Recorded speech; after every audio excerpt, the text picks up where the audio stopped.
Shalom, saya akan mempresentasikan tugas presentasi saya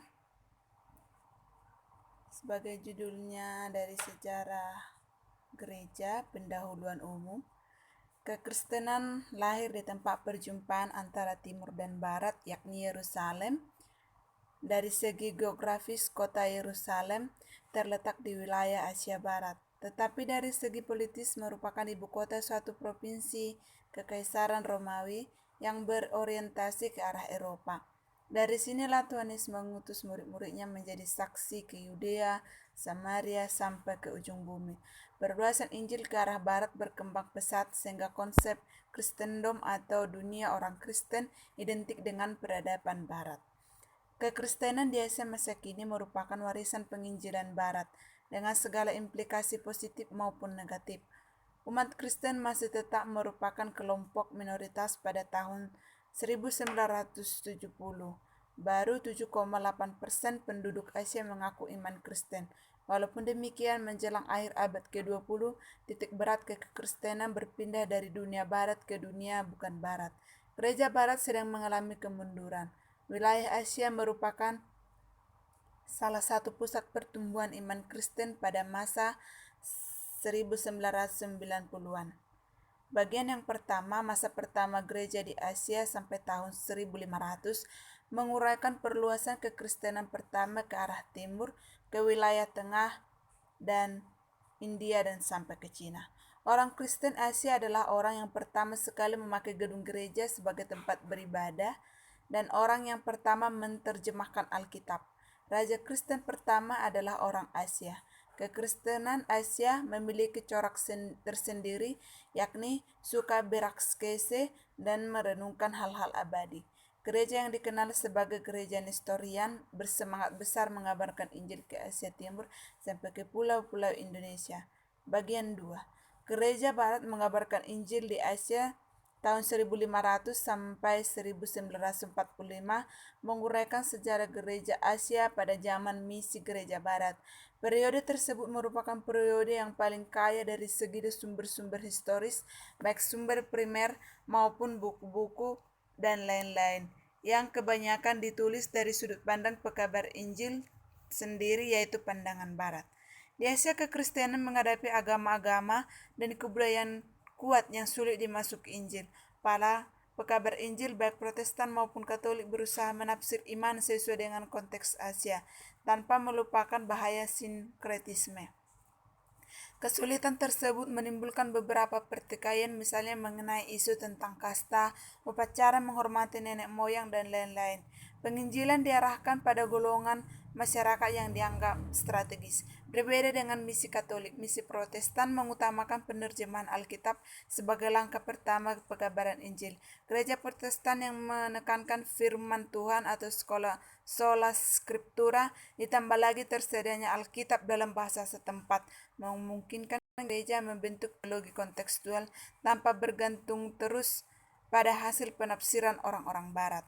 Bagian ketiga, kekristenan Asia pada periode 1945 sampai tahun 1990 menguraikan sejarah gereja-gereja dalam usaha mencapai kemandirian serta mengembangkan kekristenan bergaya Asia abad ke-20.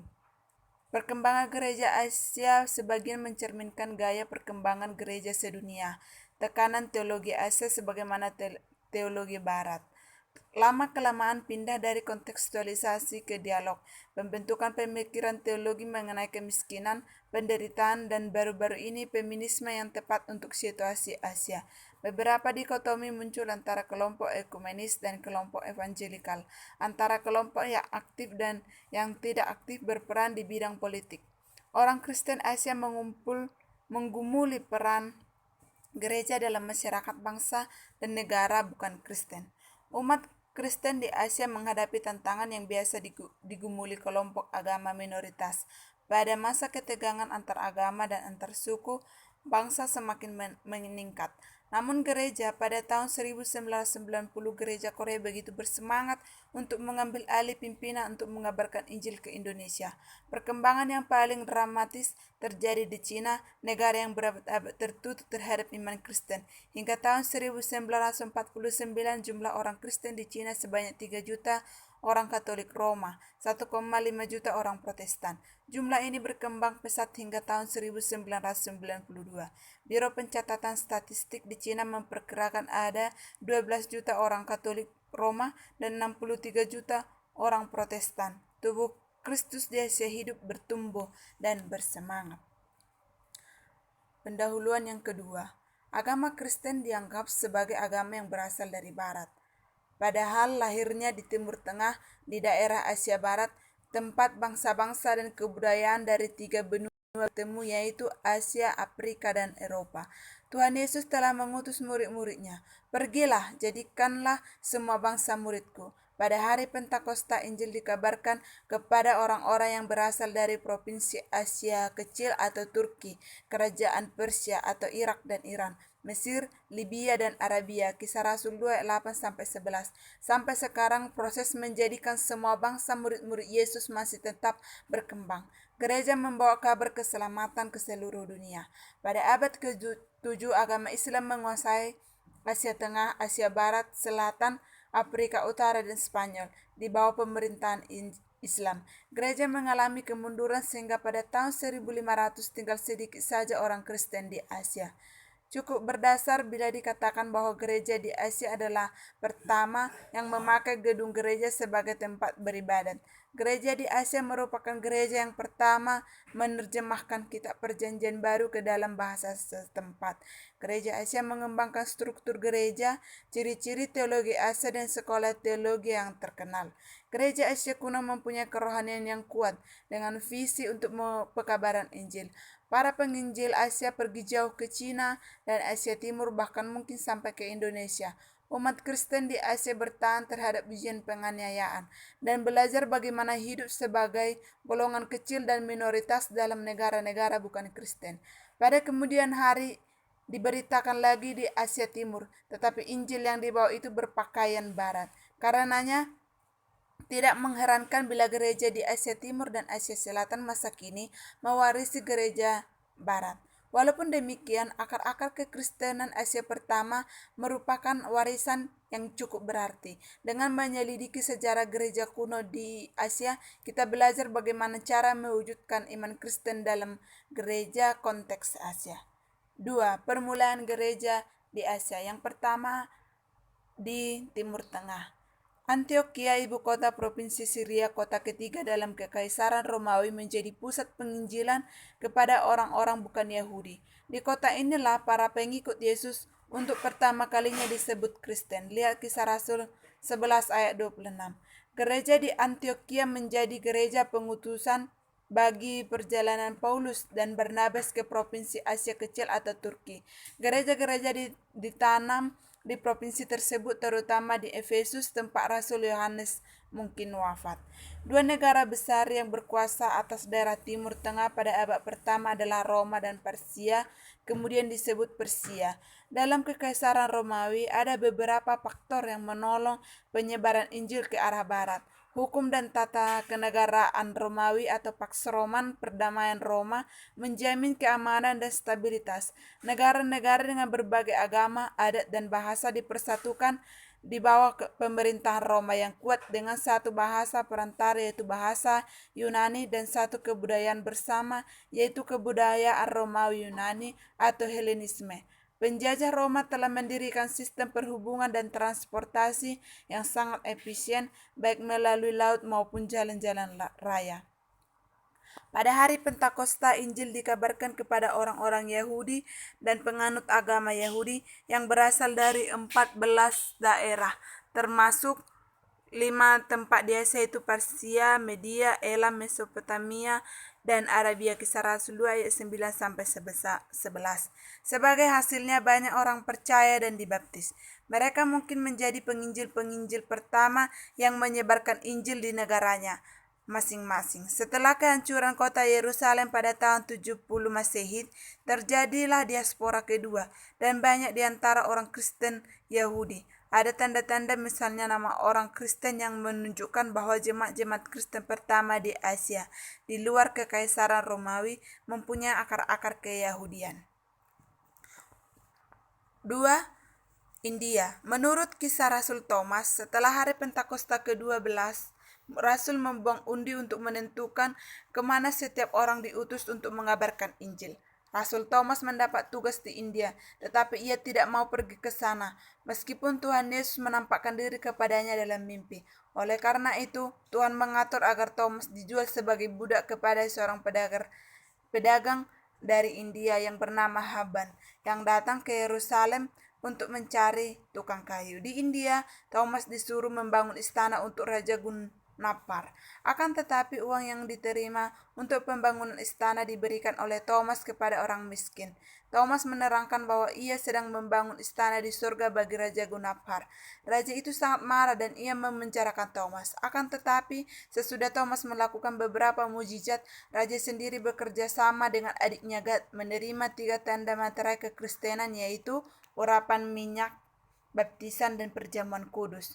Thomas berjalan jauh untuk mengabarkan Injil sampai ia ditombak mati di bagian lain di India. Tradisi yang menghubungkan nama Rasul Thomas dengan penginjilan di India telah mulai dari zaman purba dan bertahan lama. Kisah Rasul Thomas ditulis kira-kira tahun 1080 sampai 230 di kota Edessa atau di daerah sekitarnya. Ceritanya didukung oleh tulisan-tulisan Syria lain di zaman itu.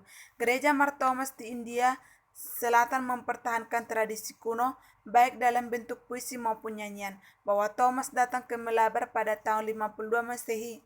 Menurut tradisi yang tidak tertulis itu, Thomas mendirikan 7 jemaat Kristen di daerah pantai barat, kemudian dibunuh oleh tokoh-tokoh Brahman di Milapore dekat kota Madras. Yang ketiga, Edessa. Di antara 2 negara besar, Kekaisaran Romawi dan Kekaisaran Persia, terletak beberapa negara kecil yang berjuang dengan susah payah untuk mempertahankan kedudukan mereka sebagai negara merdeka. Salah satu negara kecil itu adalah Kerajaan Osroene. Ibu kotanya adalah Edessa yang terletak di Sungai Daisan, anak Sungai Efrat, dekat jalan raya perdagangan antara Armenia dan padang gurun pasir di Syria. Edessa adalah kota yang pertama mempunyai gedung gereja. Orang-orang Kristen di Kekaisaran Romawi masa itu berkumpul di rumah-rumah jemaat untuk beribadat.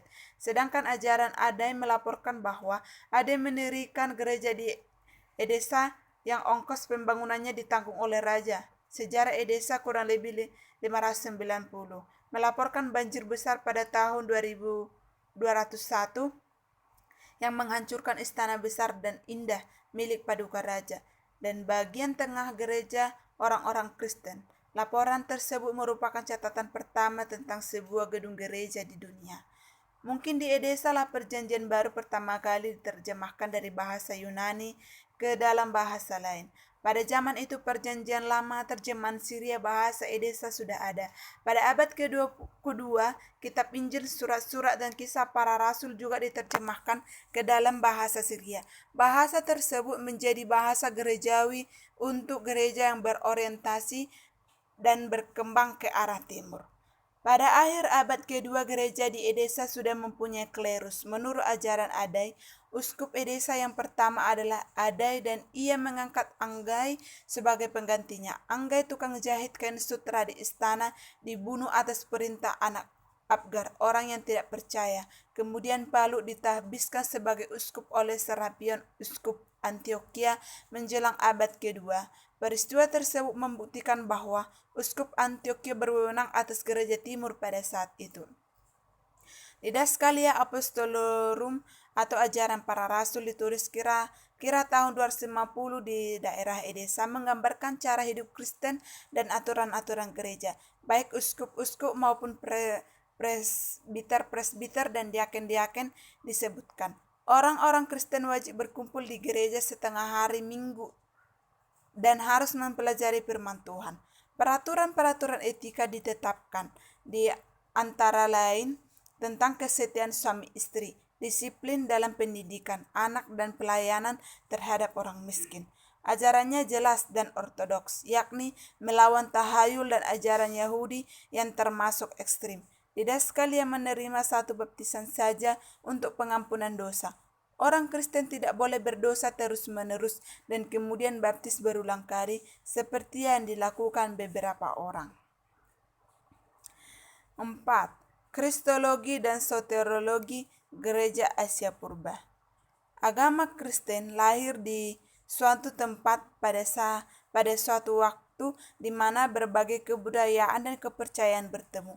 Akarnya ada dalam agama Yahudi. Tetapi iman Kristen harus juga menghadapi pola pemikiran filsafat Yunani, pola keagamaan astrologi Babilonia, atau harus juga menghadapi perbintangan agama-agama misteri, kepercayaan kepada dewa-dewi, dan lain-lain. Dalam perkembangan teologi Kristen, muncul berbagai perbedaan antara gereja timur dan gereja barat mengenai hubungan antara Tuhan Allah dan manusia. Gereja Roma berpikir secara praktis dan etis. Pokok persoalan utama yang dibicarakan adalah kebenaran, yaitu masalah dosa dan akibat dosa, pertobatan, dan kasih karunia Allah dalam pengampunan dosa. Yesus dianggap terutama sebagai juru selamat. Perjamuan kudus diberi tempat yang pokok oleh karena dalam sakramen tersebut kematian Tuhan Yesus di kayu salib untuk kita diperingati. Orang-orang Kristen Asia lebih menekankan perasaan dan pengertian daripada kelakuan. Pokok persoalan utama bagi gereja Asia adalah perbedaan antara yang abadi dan yang fana. Apa yang harus diketahui untuk memperoleh hidup yang kekal.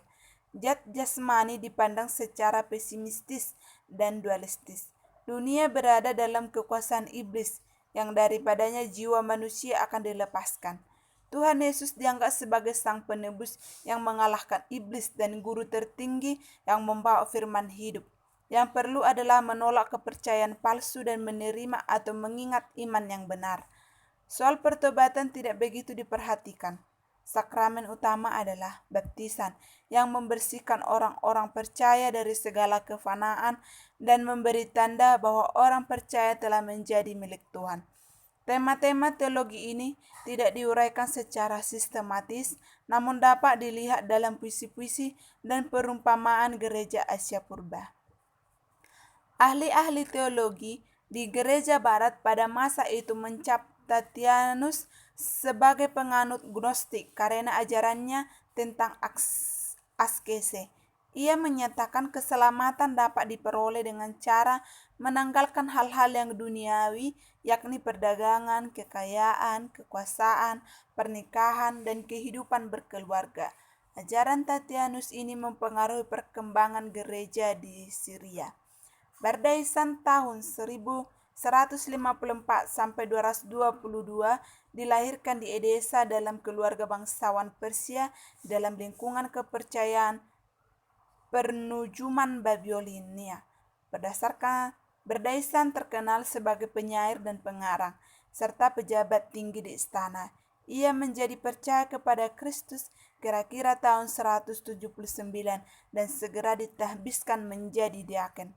Bardaisan berpegang teguh pada kepercayaan monoteisme etika. Ia menulis buku-buku guna mempertahankan ajaran gereja, melawan ajaran-ajaran sesat, khususnya melawan Marcionisme. Tetapi ia sendiri dianggap gnostik oleh para pengkritik dari kalangan gereja barat termasuk Eusebius. Beberapa ahli teologi sekarang menilai Bardaisan sebagai pemikir tidak konvensional yang menafsirkan Injil sesuai dengan pola pikir orang-orang berpendidikan di Persia. Tulisannya diarahkan bukan kepada masyarakat umum, melainkan kepada golongan kaya dan terpelajar. Namun upaya itu membawanya dekat sekali pada sinkretisme. Menurut pandangan Bardaisan, manusia terdiri dari roh, jiwa, dan tubuh. Roh adalah bebas karena berasal dari surga. Tubuh adalah terikat oleh hukum-hukum alam.